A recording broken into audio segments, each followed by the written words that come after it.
Ce matin, j'avais le choix de prêcher ou de faire quelque chose de différent. Puis pour sauver mes énergies, je suis paresseuse. Il y a quelques temps, ou en tout cas un petit bout de temps, il y a une personne ici dans l'Église, il s'appelle aussi Emmanuel. Il m'a raconté comment le Seigneur avait entrepris pour qu'il vienne étudier au Canada. Et je crois que ça vaut la joie d'être partagé. Alors, on va le faire un petit peu sous une forme d'entrevue, pour ne pas le gêner, puis pour ne pas me gêner. On va ouvrir le micro, s'il te plaît. Le piton, ici, le piton, on pèse dessus. Je veux vous dire que, comme être humain, on est tous imparfaits.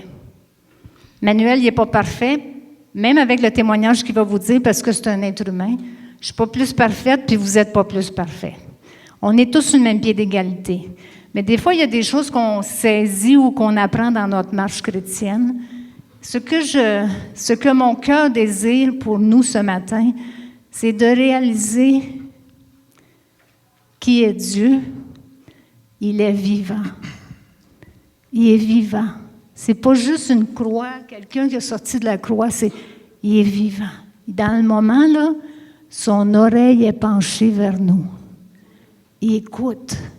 Puis mon désir, c'est que nous puissions sortir d'ici en réalisant encore plus, mon Dieu, il est vivant.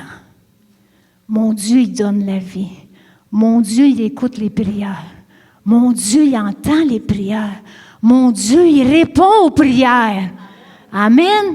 Et puis que ça vous donne de l'espoir. Ça génère de l'espoir. Parce que ce que Dieu a fait pour Emmanuel, il est pas, c'est pas le chouchou de Dieu, là. C'est quoi un chouchou? C'est sûr que je suis le chouchou de Dieu. Ça fait pas l'ombre d'un doute. Bien, je vais tous vous rassurer, parce que là, vous êtes tous les chouchous de Dieu. Je prie le Seigneur qui nous encourage, qui nous fortifie, qui nous édifie. Puis quand on va sortir, on va voir Dieu encore plus grand que qu'est-ce qu'il est. L'immensité de sa grandeur. Comment Dieu il est immensément immense, plus qu'on peut imaginer et penser. Êtes-vous prêts? Alors, je vais commencer par ma première question. Quand tu es venu ici, Emmanuel, tu nous as raconté à Noël et moi comment est-ce que ça s'est entrepris de venir ici. Puis juste avant de venir, il s'est passé quelque chose. C'est là que tu pars. Ok, je tiens d'abord à dire bonjour à tout le monde. Pour pouvoir répondre à la question, comme je dis, avant que j'arrive ici, il y a des choses qui sont produites. Il faudrait que je mette dans le contexte pour que vous puissiez comprendre. Parce que si je dis juste ce qui s'est passé, vous ne comprendrez pas ce que ça veut dire. Ce qu'il faut comprendre, c'est que venir ici au Canada, ça fait partie de... Il y a quelque chose ici qui fait partie de ma destinée à moi. Donc, ce n'est pas juste comme venir étudier au Canada, le problème. Parce que moi, où j'étais à Dakar, au Sénégal, ma vie s'est déroulée très normalement et tout. Donc, moi, je ne pensais même pas trop... Donc, c'est un peu ça. Et donc, par rapport à ça, le fait qu'il fallait venir ici, Dieu m'avait donné comme 2 promesses à des moments différents par rapport à ça. La première promesse qu'il m'avait donnée, c'est qu'un jour, très tôt le matin, j'ai eu une vision. Et la vision, c'est celle quand Jésus, quand il entre pour la fête des rameaux, il demande aux disciples d'aller chercher l'ânon et l'ânesse et de lui ramener l'ânon et l'ânesse. On peut le lire si j'ai bonne mémoire, dans Luc, chapitre 19, les versets 29. Je le lirai pour nous, pour qu'on comprenne un peu qu'est-ce que ça dit. Là-bas, il est écrit, « Lorsqu'il approcha à Bethphagée et de Béthanie vers la montagne, appelée montagne des Oliviers, Jésus envoya 2 de ses disciples en disant, « Allez au village qui est en face. Quand vous y serez entrés, vous trouverez un ânon attaché, sur lequel aucun homme ne s'est jamais assis. Détachez-le et amenez-le. » Voici où c'est intéressant. Il dit, si quelqu'un vous demande pourquoi le détachez-vous, vous lui répondrez, le Seigneur en a besoin. Les disciples sont allés et ils ont fait, ça s'est passé pareil, on leur a demandé pourquoi vous détachez, ils ont dit, le Seigneur en a besoin. En fait, dans cette vision, il me faisait comprendre que par rapport à ce projet, il y a des choses qui vont se passer et tu auras juste besoin de réclamer ça parce que j'ai besoin de ce que tu peux faire là-bas, j'ai besoin de ça pour le royaume. Ça, c'est le premier. Une autre fois, là, j'étais endormi et je reçois comme le psaume 116, verset 2. Et dans le psaume 116, verset 2, c'est ce que Pasteur Diane vient de dire tout à l'heure. Je vais le lire pour nous. Le psaume 116, verset 2, c'est David qui parle. Il dit, « Car il a penché son oreille vers moi, et je l'invoquerai toute ma vie. » Donc, ça rassurait encore que des situations difficiles se produiront, mais tu as juste besoin de dire ce que tu as dit, moi je t'écoute.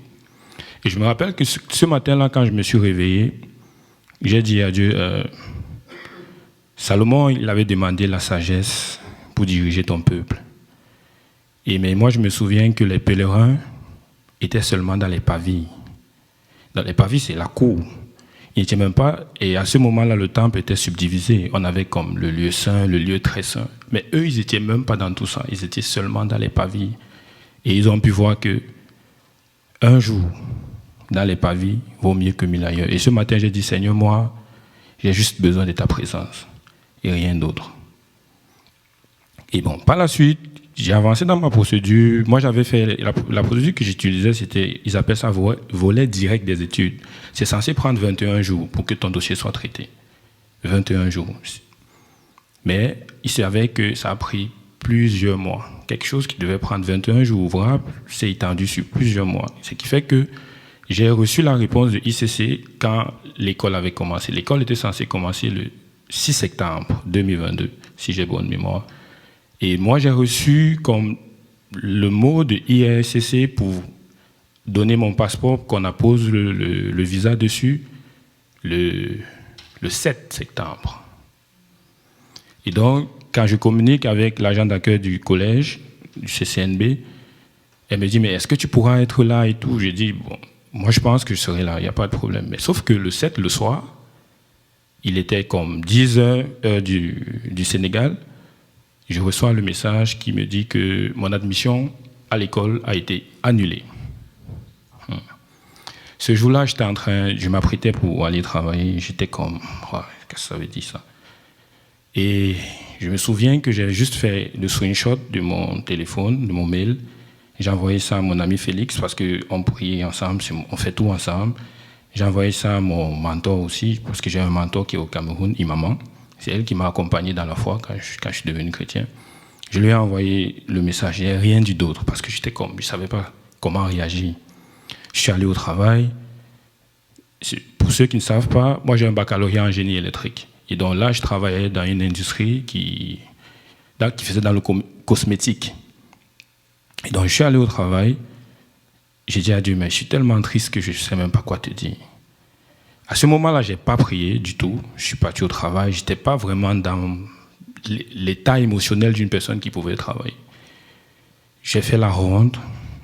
Et après, j'étais au travail, mais je suis allé dormir. Je suis allé dans le bureau, j'ai tiré la chaise, je me suis couché. J'ai dormi jusqu'à 5 heures du matin.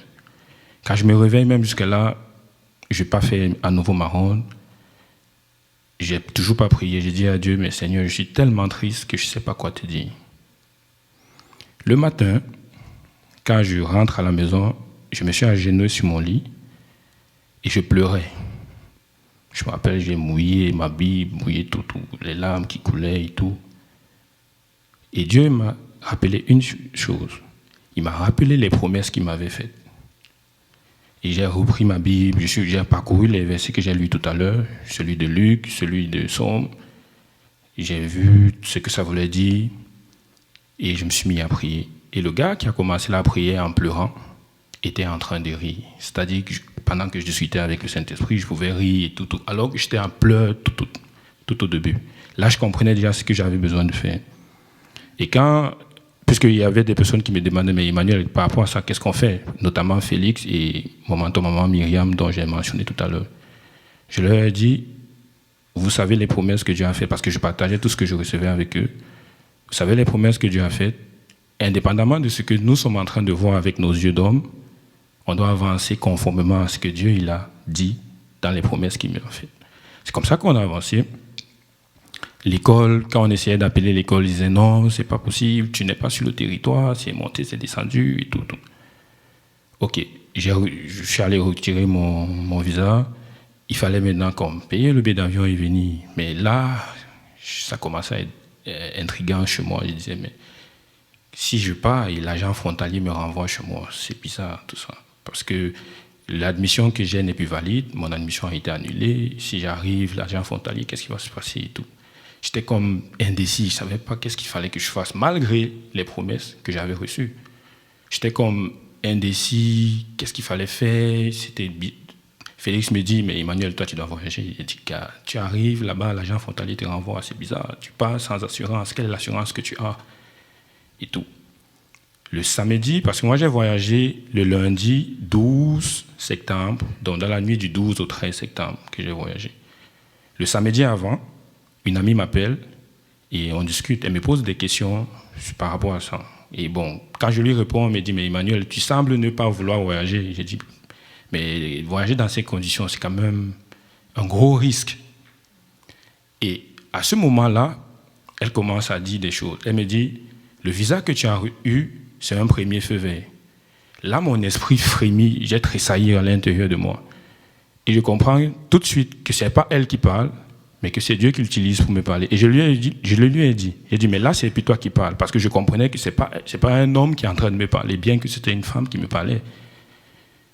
Mais elle ne s'est pas arrêtée de parler, elle a continué de parler. Elle me dit, toi, tu aimes quand tout est planifié, tu sais ce qui va se passer l'un après l'autre et tu avances calmement. Mais là, le visa que tu as reçu, c'est un premier feu vert. Pendant que tu vas avancer, les prochains autres feux verts vont s'allumer au fur et à mesure que tu avanceras. Comme j'avais compris que ce n'était pas un homme qui me parlait, mais que c'était Dieu qui me parlait. C'est comme ça que le soir, à 22h, je prends mon billet pour venir. Quand j'arrive à Montréal, l'agent frontalier, ma discussion avec lui n'a même pas pris 1 minute. Il m'a demandé qu'est-ce que tu viens faire, j'ai répondu. Tu vas dans quel collège, j'ai répondu. Il me dit, regarde ton nom. Parce qu'il m'a demandé ma lettre d'admission. Je lui ai donné la lettre d'admission qui n'était plus valide. Mais c'est le seul document que moi j'avais. Et je savais qu'il pouvait me poser des questions par rapport. Donc, il ne m'a pas posé des questions, bien qu'il ait lu, puisqu'il a pris la lettre, il a lu la lettre. Il me dit, ok, vérifie là si ton nom, ton âge, c'est correct. Et bon, après, il me dit, bienvenue au Canada. C'est comme ça que je pars. On arrive au collège, au registrariat, on me dit, votre admission a été complètement annulée. Je suis sorti, je venais d'arriver, je suis venu de Montréal par le train, j'étais fatigué, tout ça. C'est comme ça que celle qui m'avait accueilli, je ne la connaissais pas déjà, celle qui m'avait accueilli, elle me dit, bon, écoute, je te fais un petit déjeuner pour les questions que tu te reposes un tout petit peu. Bon, elle m'a fait le déjeuner, je me suis reposé, et après je suis revenu au campus. Je discute avec l'agent d'accueil, elle me fait comprendre que là, elle ne sait pas qu'est-ce qu'elle va faire, mais je lui dis, mais qu'est-ce que vous me reprochez au juste, parce que j'ai tout fait ce qu'il fallait que je fasse normalement. Et il y avait un délai pour comment ils appelaient ça? Un délai pour les rentrées tardives. Et c'était le 16 septembre. Et sauf que ce jour, on était le 15 septembre. Et je lui ai dit, mais vous m'avez demandé si je serais là avant la rentrée tardive. J'ai dit oui, je serai là. Et effectivement, je suis là. Et la rentrée tardive n'est pas encore passée. Elle me dit, mais tiens, je ne sais pas qu'est-ce que je vais faire. Ça ne dépend pas de moi. Elle envoie un mot à l'admission pour dire, mais bon, écoutez, qu'est-ce qu'on peut faire et tout. Et elle me dit, j'ai envoyé le mot, mais je ne sais pas qu'est-ce qu'ils vont te répondre. Je sors de son bureau, je m'assois, j'attends. À 5 heures, elle vient et me dit, ok, écoute, j'ai une bonne nouvelle pour toi, ton admission a été réhabilitée.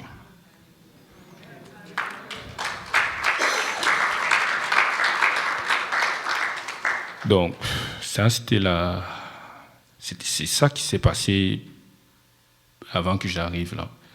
Donc, j'ai intégré le programme, j'ai fait programmation et application mobile.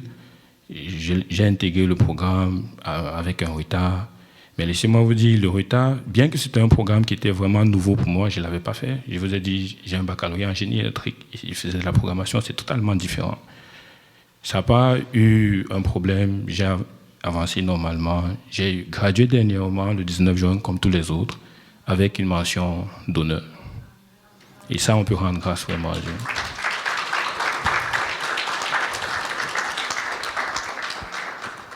Est-ce que vous avez tout compris qu'est-ce qu'il a dit? Les feux verts, y en a-tu des feux verts dans votre vie? Y a-tu des feux rouges? Des jaunes peut-être? Hein? Mais il faut attendre Dieu pour qu'il fasse cliquer le feu vert. Amen?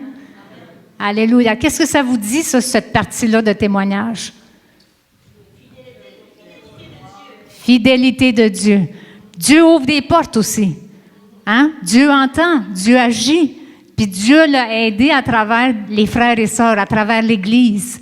Dieu a aidé à travers la famille de Dieu, la personne qui a, maman Myriam, comme tu dis, puis ton ami Félix. Dieu prend soin. On n'est pas tout seul. Il est avec nous, puis en plus de ça, il nous donne des gens à côté de nous.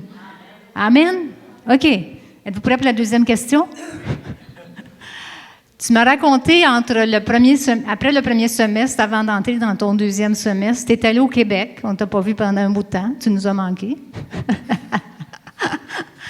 Et quand tu es revenu, je dois t'avoir posé la question comment ça va pour les finances? Parce que on ne vit pas que juste d'eau fraîche et de... C'est quoi d'amour et d'eau fraîche? Hein? Quand on est amoureux, ils disent ça, on vit d'amour et d'eau fraîche, mais il y a plus que de l'eau fraîche pour vivre. Hein? Il faut manger, il faut s'habiller, il faut se loger. Puis au Nouveau-Brunswick, il faut avoir des bottes, puis des manteaux d'hiver, puis des tuques, puis des foulards. Parce qu'il fait froid. Hein? Les amis de l'Afrique? Les amis des pays chauds? Est-ce qu'il fait froid au Canada? Non?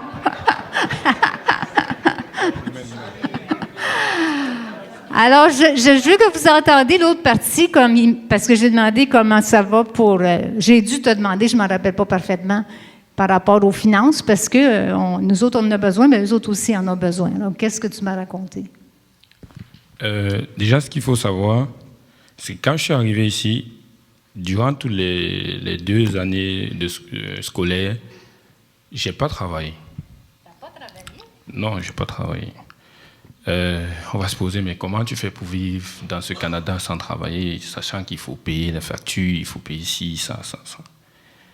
La vérité, c'est que quand je suis arrivé, au tout début, Dieu m'a fait comprendre clairement qu'il ne voulait pas que je travaille. Ce n'est pas que je n'ai pas cherché à travailler. Parce que je me rappelle un jour, quelqu'un m'a dit, tu ne travailles pas parce que tu ne veux pas travailler. Ça m'avait un peu comme choqué. Parce que parfois, on dit des choses aux personnes, on ne sait pas ce qu'elles vivent en arrière. On ne sait pas quel est l'effort qu'elles font pour essayer d'avoir quelque chose, mais elles ne l'ont pas.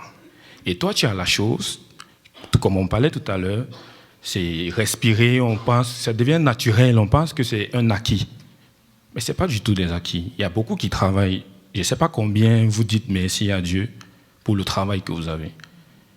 Mais c'était une sœur de l'église ici à Beresford qui m'a dit « Tu ne travailles pas parce que tu veux. » Ça, c'était sans savoir les efforts que j'ai faits pour avoir un travail. Mais je n'en avais pas. Au tout début, Dieu ne voulait pas que je travaille parce qu'il m'avait fait comprendre clairement « Tu as besoin de t'acclimater. Et si tu te mets à courir après un certain nombre de choses, tu vas rapidement m'oublier parce que tu as besoin de t'asseoir dans les routines que j'avais avant que j'arrive ici, lecture de la Bible, méditation, prière, tout ça. J'avais besoin de garder les mêmes routines parce que j'ai besoin de ça pour avancer. Et si tout de suite, je commençais avec un travail, étant dans un nouveau programme qui demandait que je sois vraiment assidu pour comprendre les choses, et tout de suite, cherchant le travail, j'allais basculer ça d'un côté, ça c'est sûr. Humainement, ça devait être très difficile pour pouvoir le faire dans un nouveau contexte. Et c'est la raison pour laquelle Dieu n'a pas voulu que je travaille. Et il me l'avait fait comprendre clairement. Parce qu'un soir, quand ça durait, je me rappelle en novembre 2022, j'ai voulu prier pour ça, parce que je n'ai jamais vraiment prié pour ça. Mais ce soir-là, quand j'entre dans ma chambre, je voulais prier pour ça. En tout cas, j'avais ça à l'esprit. Quand j'ai voulu prier, c'est venu dans mon esprit, Mais tu n'es même pas encore, tu ne parviens pas encore à respecter si c'est ça, tu vas ajouter à ça d'autres choses. Et j'ai compris tout de suite que Dieu ne voulait pas que je fasse ça. Et j'ai arrêté. Et j'ai arrêté de chercher et tout. Mais après, tu te dis, mais il y a des factures à payer, comment tu fais? Il y a des... Ce qu'on a besoin de comprendre, c'est que pendant ces 2 années, il n'y a pas un soir où j'ai manqué quoi manger. Il n'y a pas une fin de mois où ma bailleresse n'a pas reçu son argent. La voiture, il n'y a pas un mois où l'assurance n'a pas été payée. Il n'y a pas un jour où la voiture a été garée parce que j'ai manqué de carburant. Pourtant, je ne travaillais pas. Comment tu fais pour payer la scolarité? Tu ne travailles pas. Les 10 000 pièces et quelques qu'on doit payer, je prends ça où? C'était stressant. J'en parle aujourd'hui, je peux rire, mais c'était stressant. Et je disais à Dieu, Seigneur, c'est sûr que tu m'avais prévenu que ça devait être difficile. Mais je ne savais pas que ça devait être autant difficile. Mais à chaque fois, il a pourvu. Ma scolarité, quand je vais à l'été, de la période d'août 2022, pendant l'été, non 2023, pendant l'été dernier, j'ai travaillé ce que ça pouvait payer comme au niveau de la scolarité, j'ai payé. Il y avait la deuxième tranche qu'il fallait payer, et moi, je n'avais pas. Mais je ne savais pas comment il fallait le faire. Mais quand tu finis l'été, avant janvier, il faut que tu aies payé cette scolarité-là. Il y a une fille qui s'appelle Nadine. Elle est en France. Elle fait partie des personnes que j'ai encadrées. Parce que avant que j'arrive ici, il y avait des personnes avec qui je travaille, comme dans le sens de la foi, grandir dans sa foi. Il y a des groupes comme ça, des personnes avec qui je travaille. Et vu que je suis présent là-bas à Dakar, on le fait en ligne, sur Zoom. Et elle était proche de moi. C'est comme Jésus a pu dire à ses disciples, vous n'êtes plus mes disciples, mais vous êtes mes amis. Quand tu encadres des personnes, plus vous devenez proche, plus la relation devient plus proche, vous avez une relation de proximité.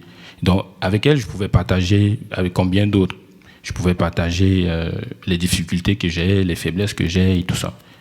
Et donc, pendant qu'elle posait des questions, comment ça se passe ton intégration au Canada, comment tu gères le fait que tu ne travailles pas, je pouvais dire que bon, il y a ça qui me stresse, il y a ça, ainsi de suite. Elle a, comment on appelle ça? Elle a fait une collecte de fonds. De son côté, moi, je n'étais pas au courant. Et elle m'a envoyé 6 406 $. Répète ça. 6 406 $. Wow!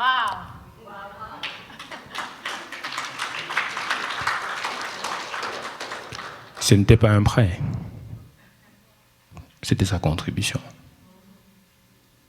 Ça m'a permis de payer la scolarité, la deuxième tranche et bien plus encore. Donc, à la question, comment tu as fait pour tes finances? Moi, je n'ai rien fait. Parce que je ne travaillais pas. Dieu, il a pourvu le jour. Et ça, on peut vraiment rendre grâce.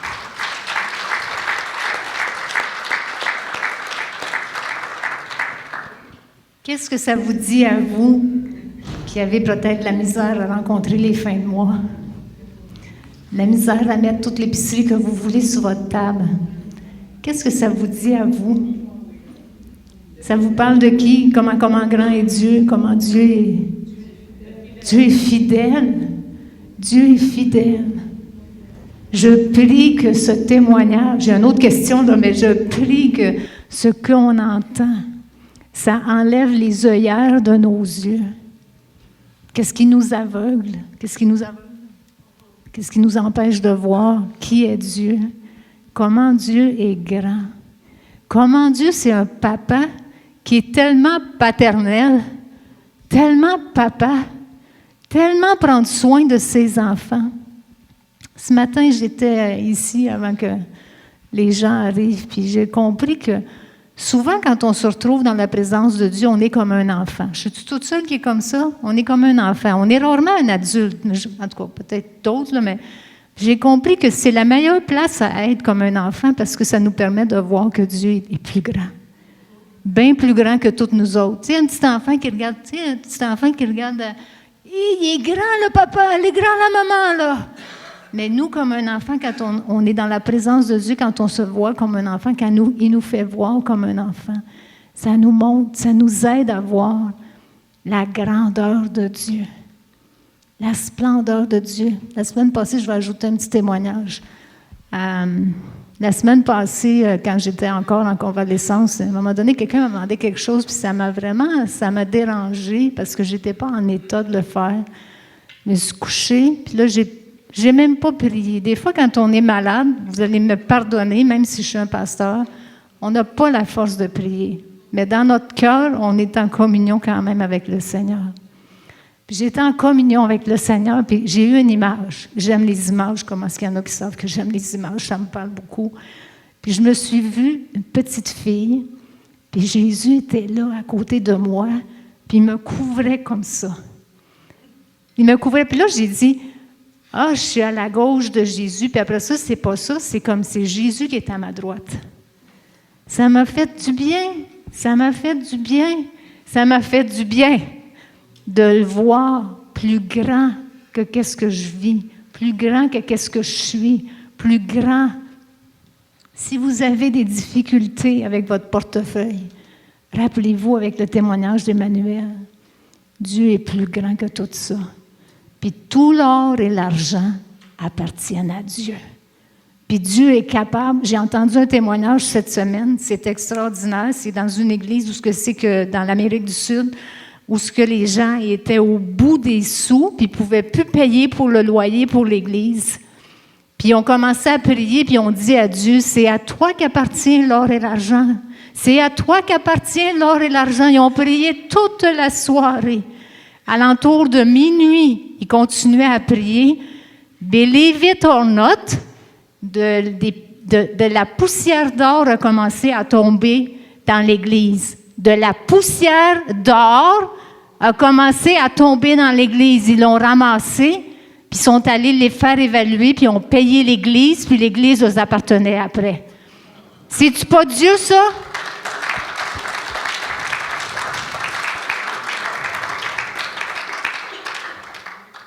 On va sortir le Dieu qu'on connaît de les boîtes qu'on l'a mis dedans. On va sortir le Dieu qu'on connaît des boîtes qu'on l'a mis dedans. Parce que Dieu, il n'y a pas de boîte qui est assez grande pour le contenir. Amen. Il peut pourvoir par une amie qui fait une levée de fonds, puis il peut pourvoir en faisant tomber de la poussière d'or dans une place. Amen. Puis il peut tout faire entre tout cela. OK, j'ai une dernière question. Tu as gradué le 14 juin. Tu as fallu que tu... 19 juin. Le 19? Oui. Ah, OK. OK. Je suis juste 5 jours d'avance.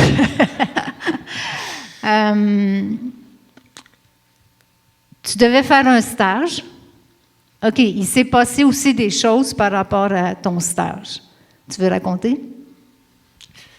Dans mon programme en programmation et application mobile, avant la graduation, avant la fin, on doit faire des stages. Ce n'est pas des longues périodes. Dans notre cas, c'est 3 semaines.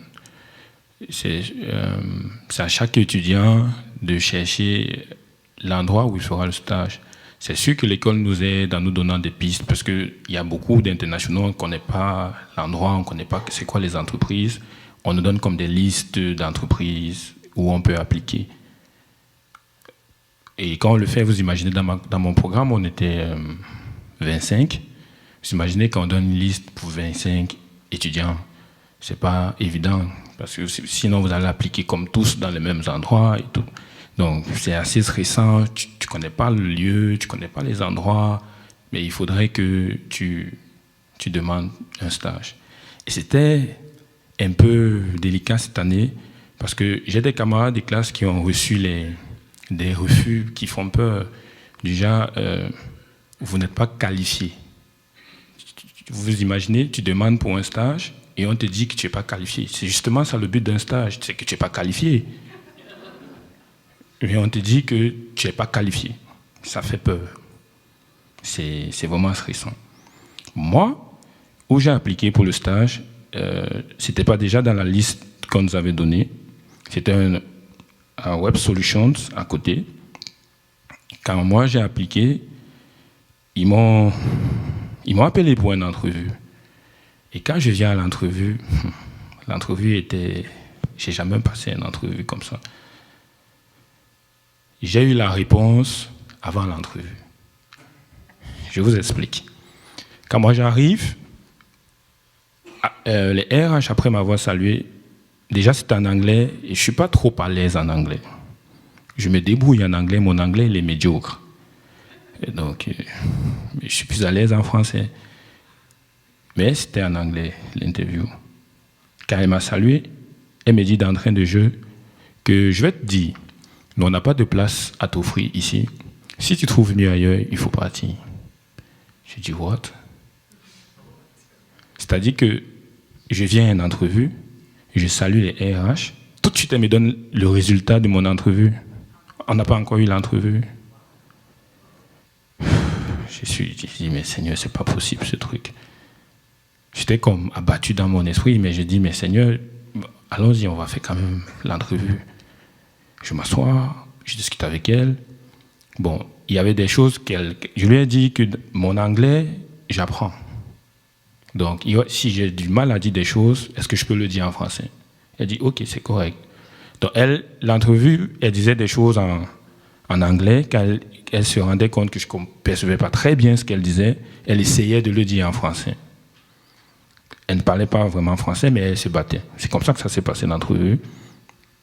Pendant la discussion, elle se rend compte que, le petit là, il peut être intéressant. Hein. Et après, elle me dit, on va te donner le stage, et si pendant tes 3 semaines de stage, tu nous démontres que tu es bon, on va te garder. Bon, là, je dis, dans mon esprit, je me pose des questions, mais 3 semaines pour démontrer que tu es bon, est-ce que c'est suffisant? Je ne sais pas.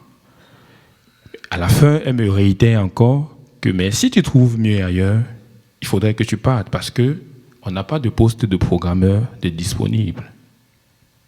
C'est comme ça que l'entrevue s'est terminée. Elle a dit, si tu veux faire ton stage, on te donnera ton stage. On va t'ouvrir nos données parce qu'il y a beaucoup de choses confidentielles avec lesquelles tu deals pendant ton stage. Elle a dit, ok, on va t'ouvrir nos choses, mais si tu trouves une meilleure opportunité ailleurs, il faut que tu t'en ailles parce qu'on n'a pas de poste, on te retiendra pas à la fin. Ça, c'est mon entrevue. Ok, on se sépare sur cette note-là. Les endroits où j'avais appliqué, je n'ai pas eu d'autres réponses positives, donc c'était la seule que j'avais. Et après, je leur ai écrit, je leur ai dit, ok, moi je suis d'accord pour faire le stage. Quand je viens, je fais le stage. La première semaine, la RH n'était pas là, elle était dans les bureaux à Fredericton, et elle est revenue quelques jours plus tard. Quand elle revient, elle me dit, j'ai reçu de bons retours de toi, tu es ponctuel, tu es assidu, et tout. Et ça, c'est une bonne chose. Et j'ai dit, ok, merci. Ça, c'est ma première semaine. Mais la deuxième semaine, le mardi de la deuxième semaine, apparemment, il y a des choses qui se sont passées dans l'entreprise. Elle demande à me rencontrer et elle me demande, est-ce que, en dehors de la programmation, est-ce que j'aimerais faire autre chose? Je lui ai dit, ça dépend de qu'est-ce que vous entendez par autre chose. Elle dit, j'ai vu que tu as fait de la programmation, mais de la programmation industrielle. J'ai dit oui. Elle dit, mais est-ce que tu n'auras pas d'autres habilités à faire d'autres choses? J'ai dit, si j'ai d'autres habilités à faire d'autres choses. Elle dit, ok, on va voir s'il y a des choses, on pourra te les donner. J'ai dit, ok. Le mercredi de cette deuxième semaine, le boss lui-même me dit, quand est-ce que tu finis ton stage? J'ai dit, vendredi de la semaine prochaine, dans le 7 juin. Il me dit, tôt comme ça? J'ai dit oui. Et il me dit, avant vendredi, avant que tu te partes, il faudrait que tu me rappelles parce que j'ai quelque chose pour toi. J'ai dit, ah. Là, nous sommes le mercredi de ma 2e semaine de stage. Là, je comprenais déjà que, bon, si le boss me dit qu'il y a quelque chose pour moi, c'est forcément un travail, possiblement. Mais ça, je garde ça pour moi. OK. Je crois que j'ai parlé avec... non, je n'ai pas parlé avec maman Charline parce que je voulais lui faire la surprise. Je n'en ai pas parlé. J'ai une amie, moi je la considère comme ma petite sœur, mais veille, je lui ai dit que bon, voilà ce qui se passe. Le boss, il m'a dit ça.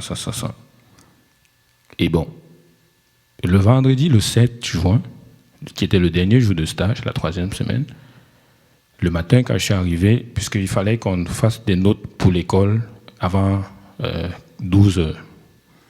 Quand je suis arrivé, j'ai demandé est-ce que je peux répondre à mon établissement. Ils demandent si, ça et tout. Ils ont dit oui, ok, tu peux le faire. J'ai fait ma note. Le rapport que j'ai envoyé à l'école, je leur ai envoyé aussi le rapport, comme pour la fin. Et j'ai fait une lettre de remerciement que j'ai envoyée au même moment, pas à l'école, au boss. Et la réponse à la lettre de remerciement, c'était Job Offer, Junior Programmeur. Je ne sais pas si vous avez compris. La réponse à la lettre de remerciement que moi j'avais faite, le boss m'a retourné sa réponse, c'était le document, comme le contrat scanné, qui disait Job Offer, Junior Programmeur. Il y a eu un emploi qui a été offert comme programmeur junior. Alléluia. Alléluia. Quand il s'est fait dire du début, il n'y a pas de place ici. C'est peut-être mieux d'aller voir ailleurs.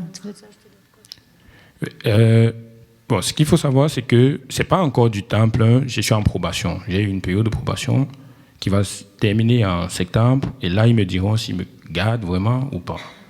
Mais peu importe ce qui se passe, qu'ils me gardent ou pas, moi, je rends grâce à Dieu pour ce qui s'est passé.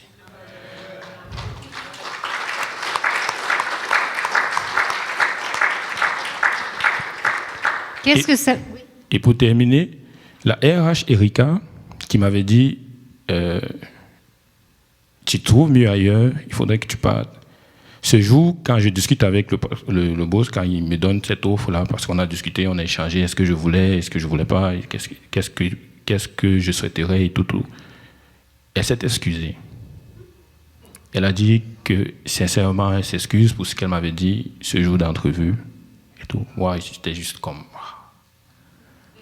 Oh, ça.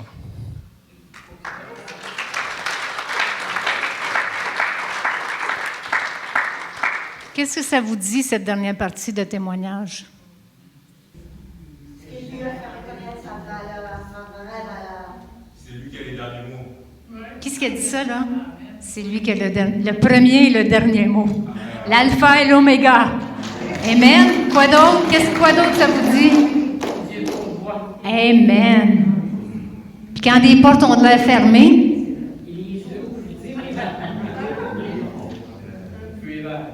oui, Jean? Oui, est-ce que je peux partager ce que j'ai reçu de ton témoignage, mon frère? Premièrement, le Seigneur m'a tout de suite dirigé à sa parole. Dans Matthieu 1 et 23, voici la Vierge sera enceinte, elle enfantera un fils et on lui donnera le nom d'Emmanuel. Ça veut dire que, premièrement, je crois que mon frère Emmanuel, ce n'est pas un hasard.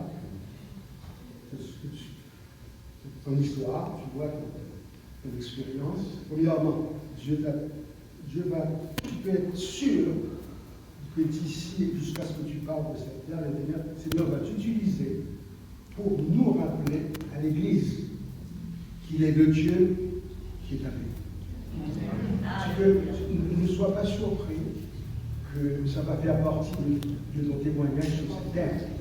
Alors moi, je le reçois comme ça. Et on a besoin de nous rappeler. Parce que ça, c'était prophétique. Hein. Donc, Jésus n'était pas encore né, n'était pas encore conçu, mais le Seigneur a prophétisé que ce fils-là,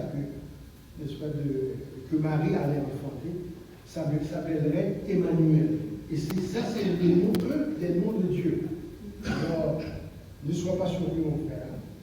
Et puis moi, ça me rappelle aussi, témoignage que pour moi-même, d'abord, je peux parler pour les autres, je parle pour moi-même, que j'ai besoin moi aussi de me rappeler que Dieu, c'est celui qui est avec moi dans toute situation. Je suis comme ça. Merci beaucoup. Quelqu'un d'autre veut partager? Ce que je trouve beau aussi, c'est que Emmanuel, comme dans ta personnalité, tu disais que tu es quelqu'un il y a quelqu'un qui disait de toi que tu es quelqu'un qui a besoin de contrôler, d'assurance pour avancer, tout ça. Puis le Seigneur, ben, il t'a peut-être ébranlé un peu dans cette partie-là de ta personnalité, mais en fait, c'est pour te faire grandir, pour que tu puisses t'appuyer vraiment sur lui, parce que à chaque fois où tu étais dans une situation où tu n'avais pas nécessairement le contrôle, il était là, il avait répondu, puis il avait pourvu. Fait que ça, c'est beau aussi de voir comment Dieu nous transforme aussi. Dieu nous transforme dans ce côté qui a besoin d'être transformé. Je pense qu'il a besoin d'être transformé. Ça, c'est un beau témoignage aussi de, tu sais, comme que Dieu, il va nous transformer pour nous amener à être plus proche, plus dépendant de lui. C'est sûr que, ça c'est un bon point, c'est sûr que c'est facile de le dire comme ça, mais quand tu le vis, c'est difficile, très difficile. Parce que si tu as eu l'habitude de planifier tes choses, tu sais, j'ai un salaire à la fin du mois, je fais ci, je fais ça, mais tu n'as pas de salaire, mais il faut quand même que tu fasses un certain nombre de choses. Tu te poses des questions, mais comment ça va se faire? C'est sûr que ça t'apprend à lâcher prise et à comprendre qu'il y a des choses qui sont dépendantes de toi. C'est ce que j'ai compris dans cette situation, c'est qu'il y a des choses qui sont dépendantes de moi, comme par exemple prier, comme par exemple être obéissant. Ça, c'est dépendant de moi. Si je le fais, c'est bon. Si je ne le fais pas, personne ne le fera à ma place. Mais maintenant, que j'ai un travail, que je n'ai pas de travail, ça ne dépend pas de moi. Et ça, beaucoup de personnes ne comprennent pas ça.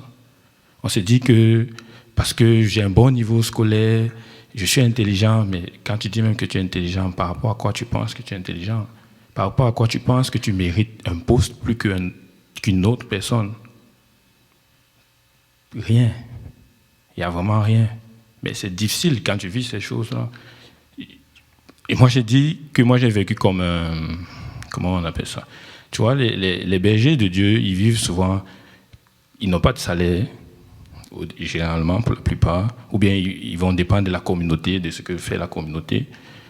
Ça, c'est le fun, quand même. Mais aussi, c'est un défi. Mais c'est le fun, pourquoi? Parce que, pour ma part, moi, je dis souvent ça à Dieu, pour ma part, je lui dis souvent, Seigneur, quand tu me bénis par mois, j'ai du mal à te donner toute la valeur que tu mérites. Par exemple, quand je dois payer mon loyer parce que j'ai travaillé à la fin du mois, je suis conscient que c'est Dieu qui me donne le travail, mais pas tout le temps conscient que c'est Dieu qui me donne le travail. Parfois, le salaire, c'est la contrepartie de mon travail humain que j'ai produit, de l'énergie humaine que j'ai donnée.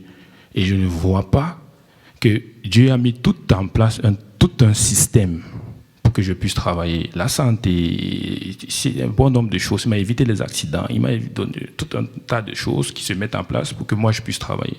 Je ne vois pas ça comme ça. Je vois tout simplement que je suis venu à 8 heures, j'ai travaillé jusqu'à 17 heures, ainsi de suite, et j'ai eu mon salaire. Pourtant, là, moi personnellement, je ne sais pas pour vous, quand moi je vis des périodes comme ça, j'ai du mal à rendre grâce à Dieu comme je devrais le faire. C'est comme, merci Seigneur pour... Mais pas plus que ça. Mais par contre, moi je lui dis, quand tu me bénis en passant par d'autres personnes, là, je vois vraiment... La façon dont je te rends grâce, elle est différente. Ça, c'est mon cas. Peut-être, Dieu a voulu que je comprenne encore plus ça. Peut-être. Je ne sais pas. Mais en tout cas, c'est ce que j'ai expérimenté. C'est que c'est plus agréable quand je rends grâce à Dieu pour des choses qu'il fait dans ma vie, en passant par d'autres personnes, que quand il m'utilise moi pour me donner ces choses. Et aussi, ça m'a rendu beaucoup plus désintéressé. Je n'étais pas déjà intéressé au matériel, mais je suis sorti de cette période encore plus désintéressé, beaucoup plus. Parce que je me suis bien rendu compte que c'est éphémère. Il y a quelques mois avant, où j'étais au Sénégal, je n'avais pas de problème d'argent. Je m'offrais ce que je voulais, quand je voulais, comme je voulais. Je n'avais pas ce problème. Mais tout de suite après, je suis dans une situation où il y a des choses que je ne peux pas m'offrir, même si je les veux. Et pas forcément que c'est mauvais, mais ça permet de réaliser ces choses-là. Oui, en écoutant le témoignage d'Emmanuel, je voudrais partager un verset sur Ésaïe 55, le verset 10 à 11. Comme la pluie et la neige descendent des cieux, et ne retournent pas sans avoir arrosé, fécondé la terre, et fait germer les plants, sans avoir donné la sémence au Seigneur, à celui qui mange. Le verset 11. Ainsi en est de ma parole qui sort de ma bouche. Elle ne retourne point à moi sans effet, sans avoir exécuté ma volonté et accompli mes desseins. Dieu n'agit pas en dehors de ses promesses. C'est maintenant la confiance que nous avons en Dieu qui fait que ces promesses soient accomplies. C'est tout ce que je veux partager. Manu, avant, s'il te plaît. Je dis merci à Dieu pour Emmanuel. Ta vie n'est pas une vie simple, tu as une vie de témoignage qui va continuer. Tout ne sera pas facile, mais nous devons nous rappeler, pas seulement lui, nous tous ici, d'Ésaïe 41, verset 10, qui dit « Ne crains rien, je suis avec toi. Ne promène pas des regards inquiets, car je suis ton Dieu. Je te fortifie, je viens à ton secours, je te soutiens de ma droite triomphe. » Le Dieu qui était au Sénégal avec toi, il est partout. Ce qu'il a l'habitude de faire en Haïti, au Sénégal, il peut le faire aussi au Canada. Au fond, ce que je voulais, si vous permettez, ajouter la cerise sur le gâteau, et ça s'appelait ça tout le troupeau, ici, tout le corps de Christ. Puisque Dieu est avec nous, qui sera contre nous? Amen.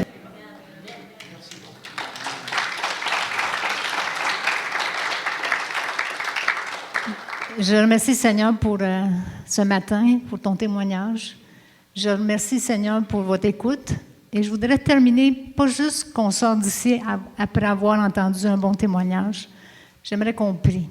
Il y a des gens ici, vous vivez des incertitudes, vous vivez des difficultés, que ce soit dans votre santé, dans vos finances, dans des questionnements. Peut-être qu'il y a des questions que vous avez posées à Dieu puis vous n'avez pas de réponse. Vous attendez encore la réponse.